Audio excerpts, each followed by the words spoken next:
2002, producing parts for the North American automotive industry. Martinrea is one of the largest suppliers in North America, started in Canada, big footprint in the US and Mexico. We have 18,000 plus employees worldwide, 56 locations, but we're very proud also to be here today.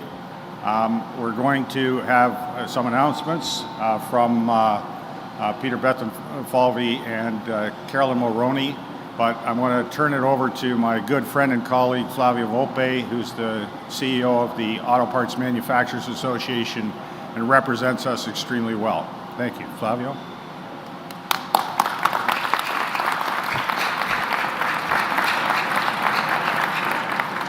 Thank you, everyone. It's fitting that we're here at Allfield again with Martinrea. In 2018, when we faced the first Trump administration, the Ontario government came up with its Driving Prosperity Plan, a plan to help buffer the auto sector in a time where it was being targeted by Donald Trump and his first administration. That plan has turned into a great partnership between the industry and this government, where we have landed lots of big new announcements and new investments over the last few years. Today, we see Donald Trump again targeting Ontario automotive again, and it feels very good to have this government standing with us shoulder to shoulder with a plan to help us get through this time as well. It's all hands on deck. We're working with all levels of government, and we very much appreciate our partners at Queen's Park, and so I'll turn it over to them today. Thank you.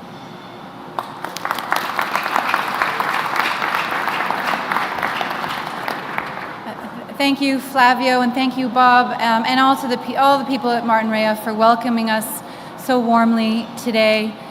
You are such an important part of our economy, and we are so happy to be here today for this important announcement. We find ourselves at a pivotal moment in our province and our country's history. As we've all learned, President Trump has decided to impose 25% tariffs on Canadian goods starting tomorrow. This isn't just a trade dispute. It's an assault on the jobs and prosperity of Ontarians. From day one, our government, under the leadership of Premier Doug Ford, has been preparing for this possibility. We knew that it was a matter of when, not if, and we're ready to act. We have a plan not just to mitigate the immediate impacts of these tariffs, but to turn this challenge into an opportunity for growth and resilience. This includes immediate financial relief for businesses, strategic investments in our manufacturing sector, and a strong push for local procurement to keep our economy strong and our jobs secure. Starting today, and until U.S. tariffs are removed, Ontario is banning American companies from provincial contracts. Every year, the Ontario government and its agencies spend $30 billion on procurement, alongside our $200 billion plan to build Ontario. US-based businesses will now lose out on tens of billions of dollars in new revenues. And they only have President Trump to blame. And as we do so, we urge our municipal partners to take the same approach until these unjustified tariffs are removed. Our commitment is clear. We will do whatever it takes to protect Ontario, our workers, and our businesses. I would now like to pass the microphone to someone who has been instrumental in crafting our plan to protect Ontario and who led our Treasury through challenges before, my friend and colleague, Peter Bethlenfalvy.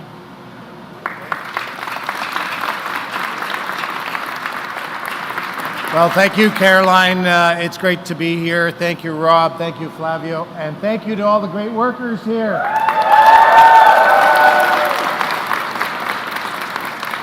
We couldn't do our jobs without them. On Saturday, President Trump followed through on his unnecessary and unjustified plan for 25% tariffs. These tariffs, we now know, will come into effect tomorrow. And this is not what Canadians or Americans want. President Trump has walked away from a trading relationship that has made Ontario, Canada, and the United States stronger and made life better for workers on both sides of the border for 150 years. And we know the people are worried. These tariffs put 450,000 jobs at risk in our province. But let me be clear. We will defend your jobs, we'll defend your families, and we will defend your future.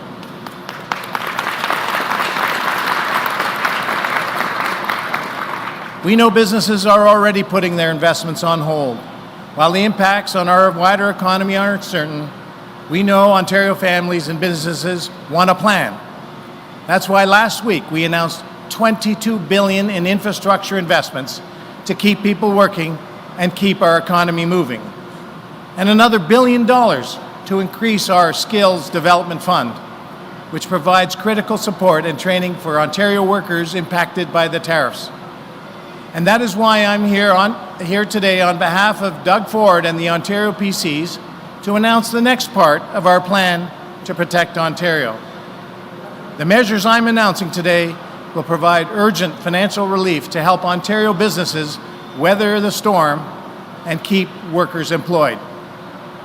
We will defer up to $10 billion in provincially administered taxes on Ontario businesses over 6 months to provide them with urgently needed cash flow to help deal with the initial impact of tariffs. We will also offer $3 billion in payroll tax and premium relief for employers and small businesses, making it more affordable to keep people employed. We will create a new trade-impacted communities program worth up to $40 million to support municipalities and communities facing economic disruption due to tariffs. We know that when the people start feeling the pinch, one of the first places they cut back is eating out. That's why we will also support our bars and restaurants by increasing the LCBO's wholesale discount from 10% to 15%, which will provide up to 18,000 establishments with much needed relief. We will also make the provincial government step up to buy more from Ontario companies, whether that's accelerating purchases of Ontario-made vehicles for law enforcement or making sure that our infrastructure projects are using Ontario steel. In addition to these immediate supports, we need to provide incentives for businesses to continue to invest in Ontario and to retool and adapt to new opportunities that depend less on access to the U.S. market.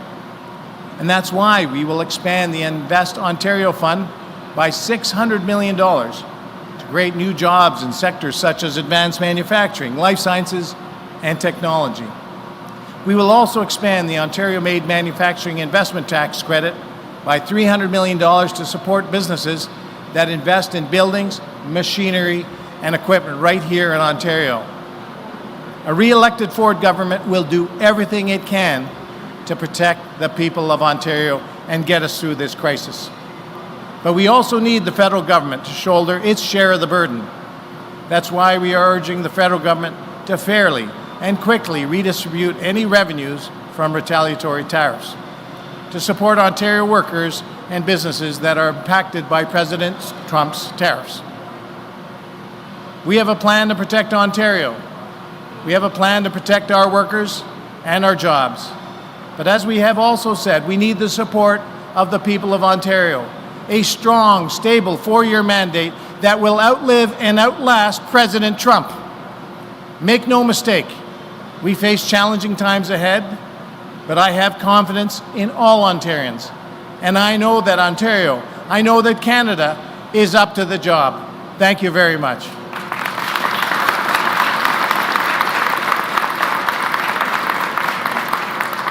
Thank you, and now we'll take a few questions. We're now going to move into the media QA portion of our event. If all accredited media could please line up at the microphone.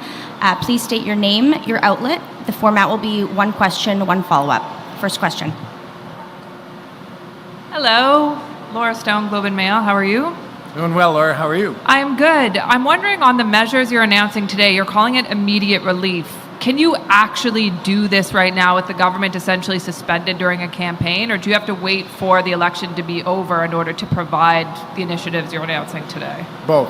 I mean, we've done some things like the LCBO, which happens to be one of my responsibilities, and We gave it a directive to pull off all the U.S. alcohol and stop any future purchases. You heard this morning that we're going to cancel the $100 million contract with Starlinks. So there's some things we can do now, and this is our plan. But you know, Laura, we need a mandate for the next 4 years to go toe-to-toe with Trump, and we need a mandate from the people of Ontario to spend their money.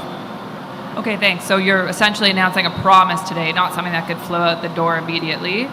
And we're hearing, obviously everything's in flux. The Prime Minister is speaking again with President Trump at 3, but maybe you can comment on why it seems that Canada is not necessarily able to secure some sort of exemption from tariffs at this point. And I'd love to hear from Flavio Volpe on this as well, as being a member of the Council. Like, why is Canada being left out in the cold?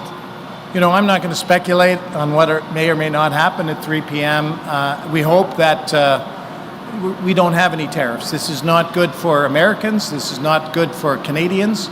It's a lose-lose. You know, I lived in New York for 20 years in the U.S. The American people are great. Canadian people are great. I love Americans. In fact, I married one. I was in New York for 9/11.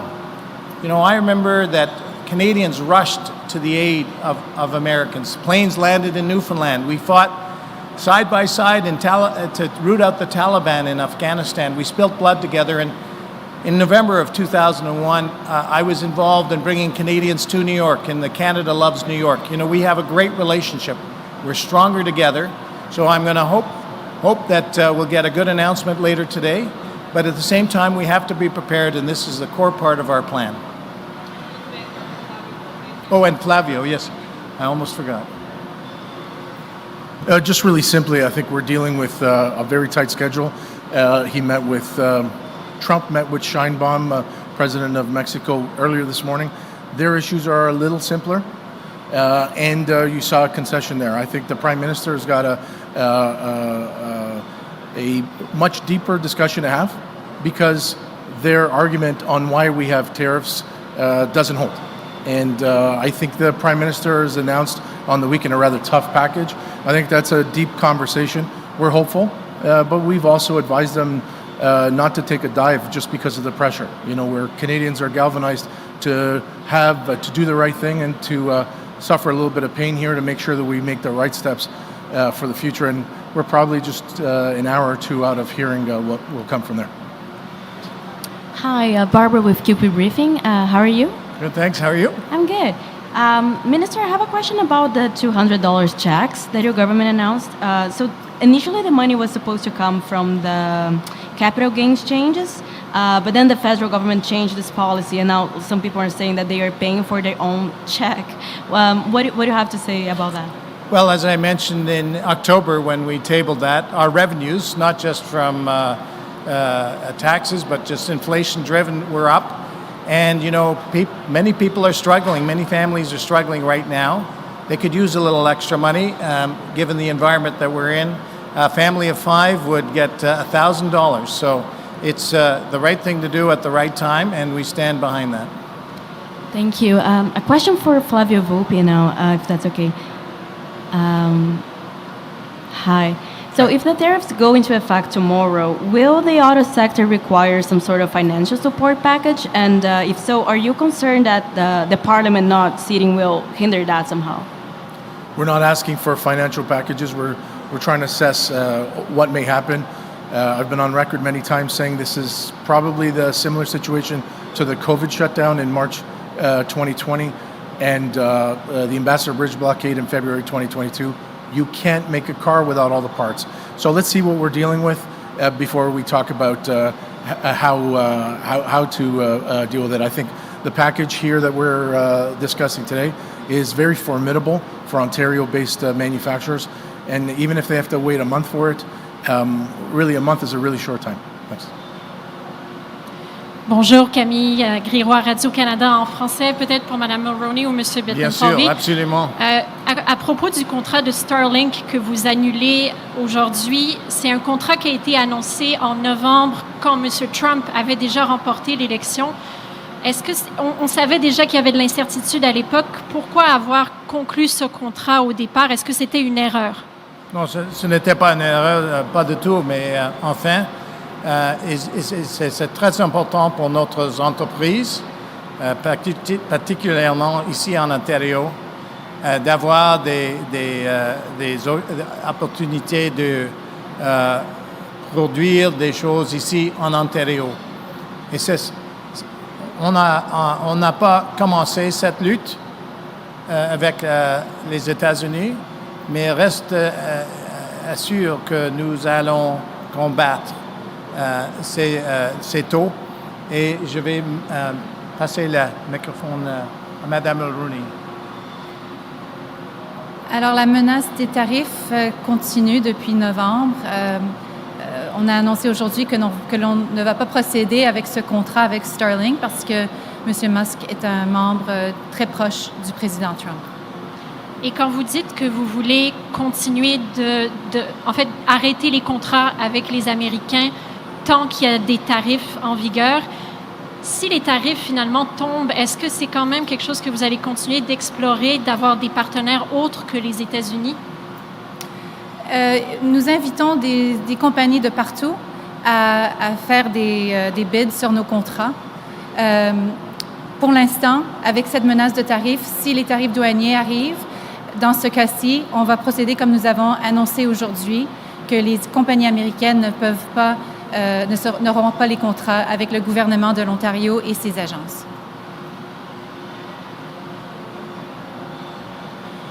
Morning, Peter. Liam Morning. Casey with the Canadian Press. Afternoon. Afternoon, sorry. It's been a long few days.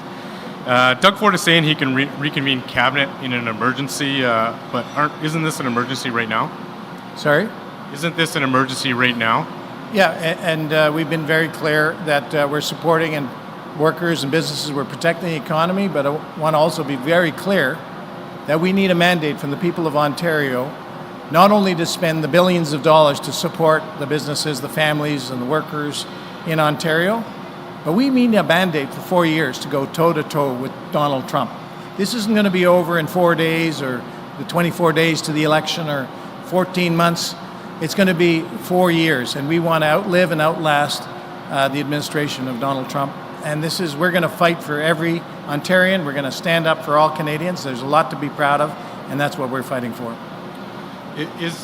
Have you and your colleagues discussed the possibility of declaring an emergency during the campaign to be able to get these emergency measures out the door? Or are you committed to waiting till after the election? We're committed to working with, you see the people we're standing here with today, all the great workers, the businesses. You heard Flavio talk about we were there in 2018 and 2019. We were there through many times of stress, and we will be there again. We're asking for a mandate from the people of Ontario to support them, to spend the money and to fight Donald Trump through the next 4 years of the administration. And that's what democracy is about, and that's what we're standing up for. Bonjour, Émilie Goujon-Pelletier du Droit. Est-ce que vous pouvez nous dire aujourd'hui si nous assistons à une annonce gouvernementale ou à une annonce de campagne électorale? So I will answer that first in English, and maybe perhaps Caroline can answer that in French. No, we're here as the Ontario PC Party today. We're here to announce certain measures in our plan, and it's a plan that is very robust to support businesses and workers. It's in addition to the amounts that we announced, $22 billion in infrastructure that we announced last week, but that will go to accelerating infrastructure, building more and faster in Ontario. It's in addition to the $1 billion that we announced for the Skills Development Fund, which helps reskill and retrain workers as we retool our economy and work together. Because it's not just about, as I said, the next 4 weeks. It's about 4 years, and actually it's beyond that. This is an opportunity for us to really grow our economy. We're going to work to blow through interprovincial trade barriers. We're going to take a lead on that. We're going to use every tool in our toolkit and use every option at our disposal to fight for Ontarians and fight for Canadians. So we're here as Ontario Progressive Conservatives, Ontario PCs, and we're asking for the mandate from the people of Ontario. Alors, pour répéter en français, j'ai pas tout entendu. mais on est ici en tant que membre du Parti progressiste conservateur de l'Ontario. Nous avons présenté aujourd'hui notre plan pour protéger les travailleurs de l'Ontario, les compagnies de l'Ontario, si en effet cette menace tarifaire se produit. Donc nous avons toute cette semaine, le Premier ministre a annoncé une série de mesures pour aider les travailleurs de l'Ontario et pour répondre à cette menace. Donc nous sommes ici en tant que membre du Parti progressiste conservateur. Le Parti conservateur, les candidats, vous ne cessez de répéter que vous aviez besoin d'un mandat pour faire face aux tarifs de Donald Trump. Mais est-ce que ça n'aurait pas été plus sensé de profiter de votre mandat actuel et de votre gouvernement majoritaire pour faire face aux tarifs et ensuite tenir des élections à la date prévue? Absolument pas. C'est absolument très important que nous avions un mandat pour 4 années qui survivra. Un mandat pour dépenser des milliards de dollars. C'est les dollars de chaque citoyen en Ontario. Et ça c'est notre plan. OK. That concludes the end of our QA portion of today's event. Thank you so much.